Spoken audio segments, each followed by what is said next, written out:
Families good morning. இன்னைக்கு பிறந்தநாள் கல்யாண நாள் கொண்டாடுற எல்லாத்துக்கும் எங்களோட மனமார்ந்த வாழ்த்துக்கள். Madhumitha, Jasvika, Muthuselvi, Dhanya, Gautham. Wish happy birthday தாங்க. லைஃப் லாங் ஹாப்பியாக சந்தோஷமா இருக்கணும்.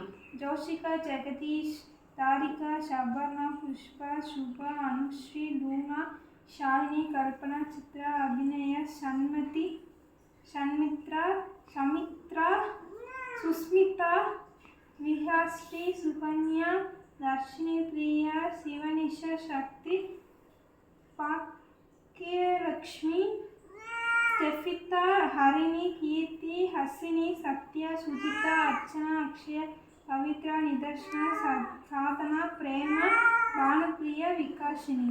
இங்கே எல்லாத்துக்கும் ஒரு பெரிய பெரிய ஹாய் தங்கங்களே. இப்போ கிளம்பிகிட்டே இருக்கோம். பாப்பா ஹாஸ்பிட்டலுக்கு கூப்பிட்டு போவேன். அப்போ நேற்று செஞ்ச சாப்பாடு கொஞ்சம் இருந்துச்சு, அதை சூடு பண்ணிட்டேன். இது பழைய சாப்பாடு, இது ஃப்ரிட்ஜில் இருந்துச்சு. இதுவும் சுடுதண்ணி ஊற்றி அலசி எடுத்து வச்சுருக்கேன். அதுக்கு ரசம் சூடு பண்ணி வச்சுருக்கேன். ஸோ இதுதான் சண்டே காலையில் நம்ம ஹாஸ்பிட்டல் போயிட்டு அப்புறம் அது வந்தாலும் சமைச்சு சாப்பிட்டுக்கலாம். நம்ம வீட்டிலலாம் என்ன ஸ்பெஷல் சொல்லிட்டு மறக்காமல் கமெண்ட் பண்ணுங்கள். எல்லாத்துக்கும் பாய். சாப்பிடலாம்.